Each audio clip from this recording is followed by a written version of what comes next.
Baik. Saya lanjut ya.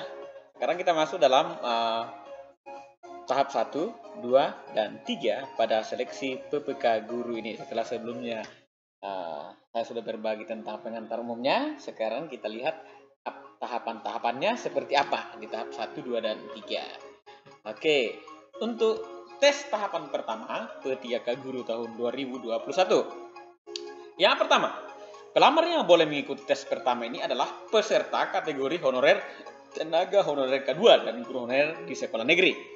Pada tahapan tes pertama P3 guru ini, peserta tidak dapat melamar ke instansi lain.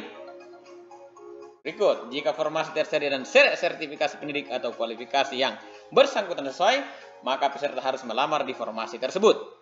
Kemudian, jika formasi tidak tersedia dan atau sertifikasi pendidiknya, kualifikasi pendidikannya yang bersangkutan tidak sesuai, maka peserta dapat melamar di formasi lain di instansi tersebut. Baik, itu tes pertama P3K. Bagaimana tes kedua? Tes kedua P3K guru yaitu pelamar yang boleh mengikuti tes kedua P3K guru adalah peserta kategori honorer K2 dan guru honorer di sekolah negeri yang tidak lulus tes pertama. Jadi, sahabat-sahabat guru honorer kategori 2 dan guru honorer di sekolah negeri yang tidak lulus di tes pertama seleksi tahap 1, silakan mendaftar di sini. Berikut, tambahan peserta yaitu guru di sekolah swasta dan lulusan pendidikan profesi guru. Berikut, pada tahapan tes kedua P3K guru ini, peserta memilih kembali formasi di instansinya yang masih belum terisi, sesuai sertifikasi pendidikannya atau kualifikasi yang bersangkutan. Ingat, memilih kembali formasi yang ada di instansinya masing-masing yang belum terisi. Berikut, peserta kategori honorer K2, guru honorer di sekolah negeri, dan guru di sekolah swasta tidak dapat melamar di instansi lain. Jadi ingat, tes kedua fokus melamar di instansinya sendiri atau di sekolahnya sendiri. Jangan jatuh hati ke sekolah yang lain. Berikut, lulusan pendidikan profesi guru harus melamar di instansi sesuai dengan domisilinya. Wah, ini berarti sesuai dengan tempat domisili.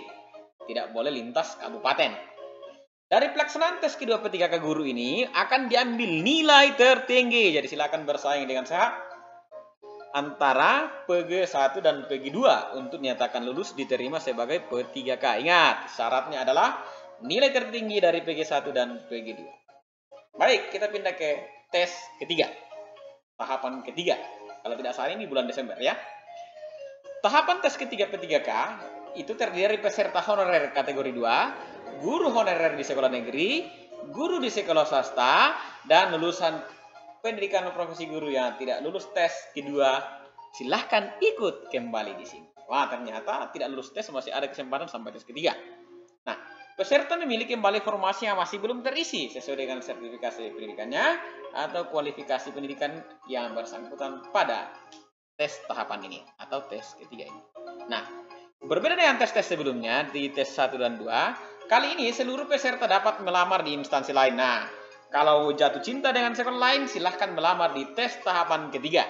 Nah, selanjutnya akan diambil nilai tertinggi. Ingat, nilai tertinggi dari seleksi dari PG1, PG2, dan PG3 untuk dinyatakan lulus. Nah, berarti tes sebelumnya itu akan terkait ya, akan diambil nilai tertinggi. Nah, bagaimana kalau dari 3 tahapan itu sahabat-sahabat tidak lulus sama sekali? Masih ada kesempatan untuk pelamar yang gagal lolos, yaitu kriterianya para pelamar yang gagal lolos P3K guru tahun 2021 karena dinyatakan tidak lulus tes pertama hingga ketiga, masih ada kesempatan diterima sebagai tenaga P3K guru. Kesempatan tersebut diberikan melalui mekanisme pengisian formasi kosong. Ya, kuncinya adalah jika masih ada formasi yang kosong. Mekanisme ini memang masuk dalam salah satu tahapan pelaksanaan seleksi P3K guru tahun 2021. Ingat, kesempatan terakhir jika masih ada formasi yang kosong. Nah, pada tahapan ini setelah tes ketiga, formasi yang masih belum terisi dapat dilakukan optimalisasi pengisian formasi kosong.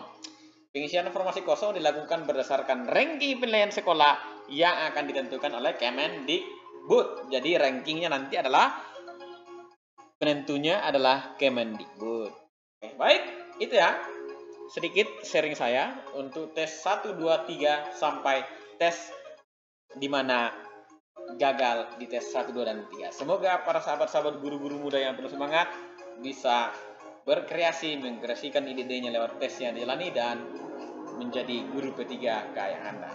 Terima kasih, sampai bertemu di video selanjutnya, yaitu tryout soal tes P3K. Sampai jumpa.